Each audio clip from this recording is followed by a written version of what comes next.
If the world is collapsing, why not dance? Who told me that? What does that even mean? Sounds like some sort of pseudo-philosophical mumbo-jumbo if you ask me. Me? Who is me? Wait, what? Who is me? Have I forgotten how to construct sentences too? Who am I? That's better. Wait, what am I? Hey, kid! Wake up! Please, Alfie, let the boy rest. Rest? He's been resting for 48 blimmin' hours! Oh, stop being so dramatic. Dramatic? What are these voices I'm hearing? Is somebody there? He is clearly very tired. Remember what the doctor said. One of the voices whispers, I'm very tired, but you don't see me sleeping the day away. We don't even know who this kid is or where he came from. He could be a deranged convict on the run for all we know, and I refuse to harbour a fugitive. Now you're just spewing nonsense. Nonsense? These voices sure are getting louder. One voice, which sounds like it belongs to a man, is gruff and croaky. But the angrier he gets, the higher pitched it becomes. The other voice sounds like it belongs to a woman, and hers is more calming and soothing, somewhat upper class sounding. I should wake up. Easier said than done, though, apparently. Why do my eyelids feel so damn heavy? Okay, come on. Let's do this. Open now! Damn, didn't work. Okay, now! Okay, now? Now? Crap! Oh, it's all fun and games taking in a random kid from who knows where until you're the main headline on the 6 o'clock news. This just in, married couple beaten to death in sleep by own toaster. In related news, husband was right, divorces wife in the afterlife. You're being ridiculous. Does this young man look like a criminal to you? No, that's why we need to be even more cautious. Come on, I can do this. Let's just do it slowly. That's right, just slowly open your eyes. Hey, it's working. My eyes slowly begin to open, and I feel the little crusts around my eyelids flick off the tips of my lashes. Oy vey. As my eyes open sufficiently for me to squint, I notice everything is considerably blurry. Look, Alfie, he's starting to wake up. About time. Quick, hand me his glasses. All right. I hear a light sigh, followed by the sound of thudding footsteps walking away, and then, a few brief moments later, coming back in my direction. I feel something soft brush against my cheek as a pair of glasses get gently placed on my face. I widen my eyes further. My eyes adjust to the lenses and my vision begins to clear. I'm lying on my back, staring at high wooden beams on a tall ceiling. A bright natural light fills the room, and it's apparent this is an old house. I blink a few times to properly focus my eyes before rubbing them thoroughly to properly remove the annoying crust around my eyelashes. Hello there. I hear. I tilt my head up from the pillow ever so slightly to get a good view of who is speaking. My eyes widen. My jaw drops ever so slightly. Next to the bed stand two full-grown, well-groomed cats, both dressed in casual human attire. On the left, a male cat with dark grey and white fur wearing a pair of grey trousers and a bright white smart shirt. On the right, a female cat with light cinnamon fur wearing a long light green midi dress covered in white lilies. The female cat has a smile on her face, but the male looks rather disgruntled. I slowly lift my upper body a bit more so that I can fully process what I'm seeing. If I stretch my eyes any wider, I'm more than convinced that my pupils will literally pop out of my head. My body has gone into complete standby mode. I cannot move. Both cats are of average human size, the male cat being slightly taller than the female by a good inch or two. Their faces look completely cat-like, but their body shapes are human. So, You finally decided to wake up. The male cat says to me. I stare back at him and quiver in fear. I look into his deep brown eyes as he leans towards me. He sits on the side of the bed right next to my left arm and brings his feline face closer to mine. My eyes are bone dry from a lack of blinking. My palms are forming puddles and there's a drumming in my chest, beating a violent anthem. All the while, his pink nose inches closer and closer to my face. Now, be straight with me, kid. Are you a deranged psychopath?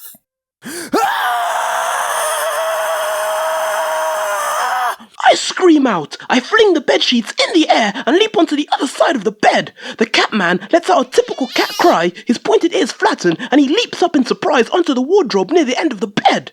I fall onto the wooden floorboards and crawl backwards into the corner of the room. My heart backflips and I miss every breath there is to catch. My eyes dart back and forth at a dizzying pace from one cat to the other. What the heck is your problem? Please, don't eat me! I cry out as I cover my face with my arms. Eat you?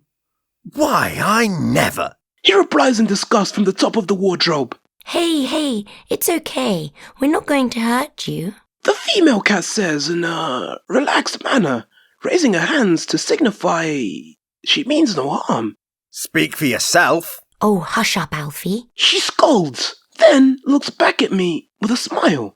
Please ignore my husband. He's harmless, really. She says reassuringly and steps a little closer towards me. My name is Celine, and that grump on the wardrobe is my husband, Alfie. Welcome to our home. What's your name? She asks. I'm very much still trembling in my corner, so shaken that I've forgotten how to speak. I want to run, but have become paralyzed by a sense of dread. She continues to move forward, maintaining a tender smile. You're not from around here, are you? I don't know what to say. Say something. Say anything. Don't make them mad. Where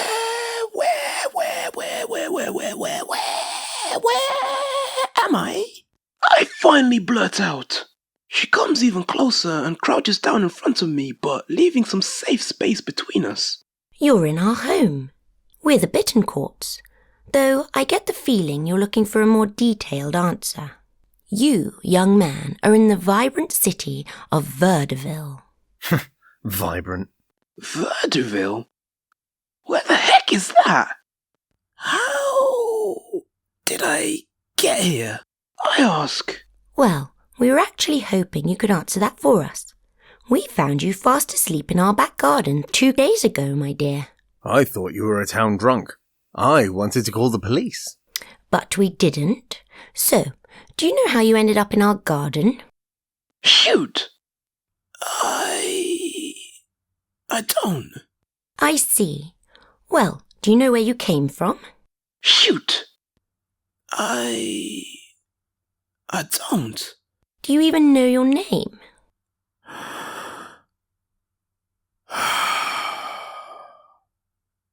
No. I told you he was a nut. Quiet you, and get down from the wardrobe before I get the broom. Fine. The male cat jumps down from the wardrobe, dusts himself off, and walks over to her. I look down at the floor, totally bewildered. Why don't I remember anything? Why is everything so hazy? Don't worry, we'll help you figure this all out.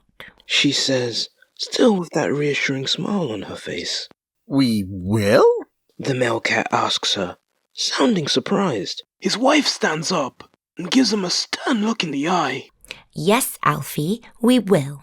He then looks at me and puts on a forced smile.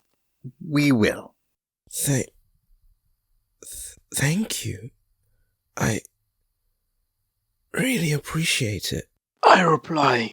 The male cat then shows a glimmer of what might just about be counted as a genuine smile this time, but before it can get any wider, he quickly turns and walks out of the room, seemingly embarrassed. The female cat reaches her arm out as an offer to help me stand up. He's a big softy, really. She tells me. After a slight hesitation, I grab her by the hand and stand up. Now that I get a closer look, Her hands look normal. She has 5 fingers, just like me. Well, except for the 4, of course. I had a feeling you weren't from around these parts. How? I ask. Sometimes you can just tell. Follow me. We make our way out of the bedroom door. Celine twists the brass doorknob and the door opens with a squeak. We walk out of the bedroom into a brightly lit hallway, painted light blue with ocean wave patterns. Before we figure out who you are, you must be starving. Let's get some food in you, shall we? She says, before leading the way down the hall. I am pretty hungry, and there is something here that smells really good. Like, really, ridiculously good. My God, what is it? I start to sniff. Maybe a little too blatantly, in my attempt to make out the glorious aroma. You like what you smell? I really do. What is that? That's our homemade bread, good sir. You guys make bread? That's right. We run a bakery right from the comfort of our own home. Talk about convenient, That's pretty cool. Glad you think so. How long have you guys been doing that? Making bread? 38 years I think it is now. Gosh, we're getting so close to 40 already. How time flies. After Al left the army, he decided to chase his passion, bread making. Barely a week after his honourable discharge, there he is, at the bank asking for a loan to build a bakery. He was in the army? That's right, 12 years as part of the bomb disposal unit. Try sleeping sound at night when your boyfriend and future husband has that job description. I can only imagine. When Al first came to me with the bread business idea, I admit I was a bit sceptical at first, but he was very determined. I believed in him, and more importantly, he believed in himself. Plus, he's very stubborn, so there was absolutely nothing anybody could have said to deter him, which just made me believe in him even more. And lo and behold, it worked out. We opened a small shop, word spread, and we got a little bit of attention. Then a lot of attention.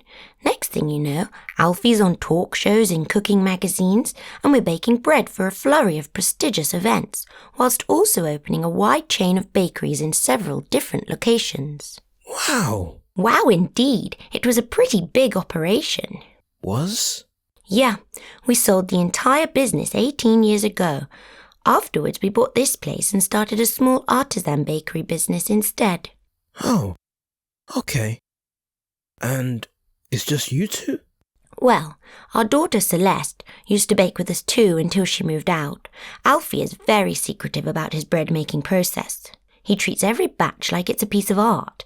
The man thinks he's the Michelangelo of bread-making, I tell you. We walk down the long twisting wooden stairs, and I begin to notice how big this place really is. Not super wide, just really tall.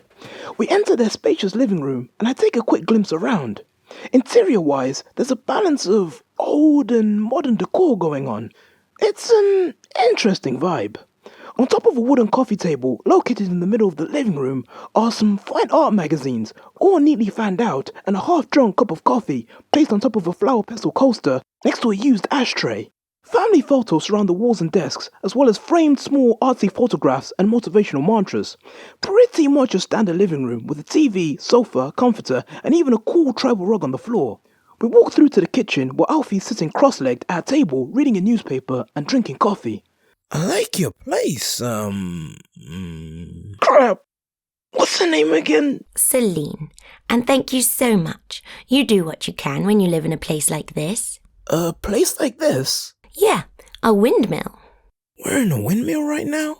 That's right. You, good sir, are on the inside of the old windmill of VOODOOVILLE.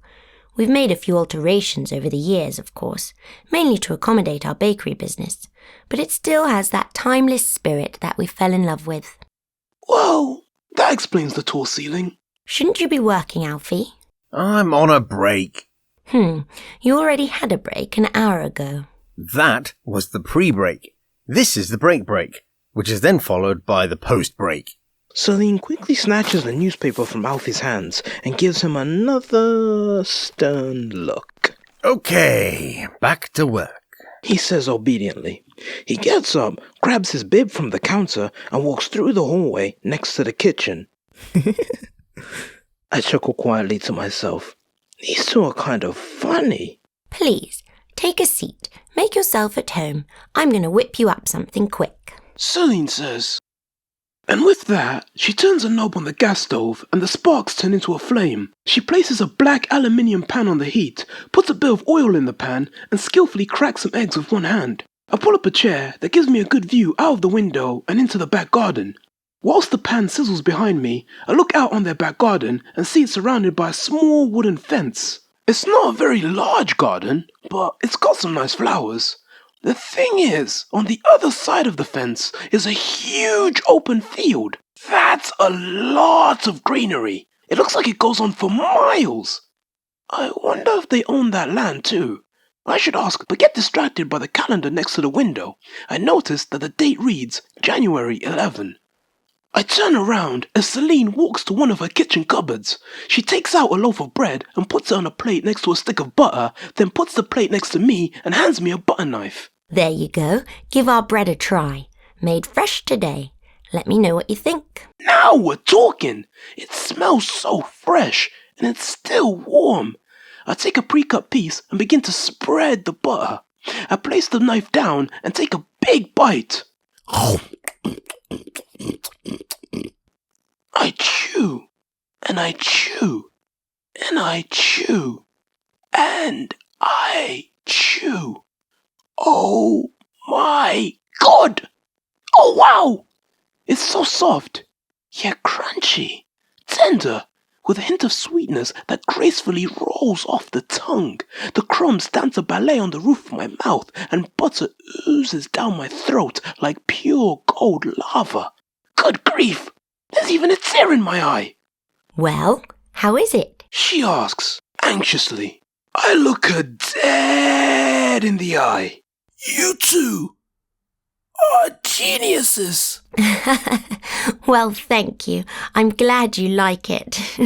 I begin to scoff down one piece after another. Hey, hold on there, young man. At least wait for the rest of your breakfast. My mouth is full, so I take one last gulp and put down the butter knife. Right. Sorry. That's okay. People usually go nuts for our bread, especially when they try it for the first time. I can see why. So, you still can't remember anything, She asks again, continuing to cook. No, I really can't. It's all a massive blur. You said you found me 2 days ago? Yep, and you were out for 48 hours. Actually, a bit more than that, since we found you on Wednesday evening and you slept through Thursday, Friday, and have now woken up on Saturday morning. She says, then looks up at the clock on the wall. Yeah, it's still technically morning. 1 hour left. 2 days?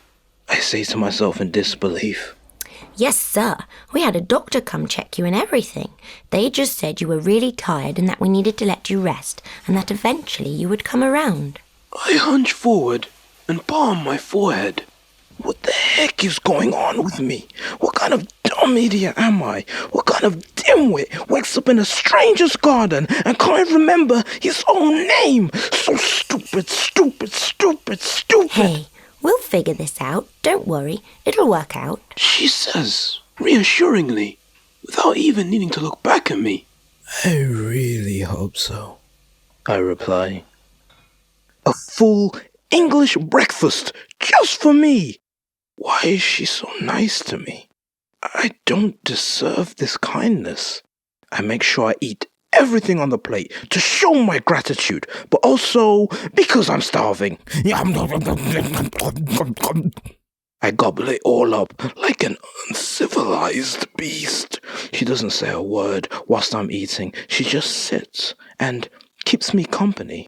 I wonder if I'm making her uncomfortable right now because I'm not speaking. Should I say something? What though? What do women, cat women, like to talk about?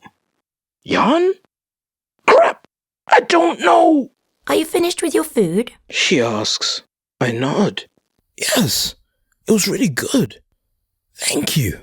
I reply, returning her smile. You're very welcome. Oh, that's right, you don't remember your name. We need something to call you, though. Yeah, you're right. She leans back a bit and puts her fingers on her chin. She thinks for a moment, then looks me up and down. I got it. Spex. She says, enthusiastically. What? I reply, confused. That's what we'll call you. Spex. Because I wear glasses? Exactly. It's either that or curls, because of your hair. But what do you think? She asks. Spex is alright, I guess. Kind of simplistic, but I suppose that's the point. I like Spex. I reply. Wonderful. Spex it is. Celine then gets up from her seat with a slight spring in her step. She collects my plate and quickly begins to wash up. Give me 5 minutes to wash up and then we'll go. Where are we going? To see a family friend. He works for City Hall. Well, more specifically, he's like the, Chief Junior Executive Coordinator Authoritarian Instructor Senior Deputy Associate to the Mayor's Office for Police and Felony. Catchy. I think that's his correct title. Something like that anyway. But don't quote me on it. It's fancy sounding. I know that much. Plus, he was a former police officer himself, so I think he might be able to help us figure out your identity and where you came from. Oh, okay. Does he know we're coming? He should. I have his bread ready for delivery. I'll call him to give him the heads up on your situation too. Do you think he'll want to help me? I don't want to be a bother. Oh, it's no bother. It's his job to help people. Plus, he's a big sweetheart. Okay, cool. I like Celine.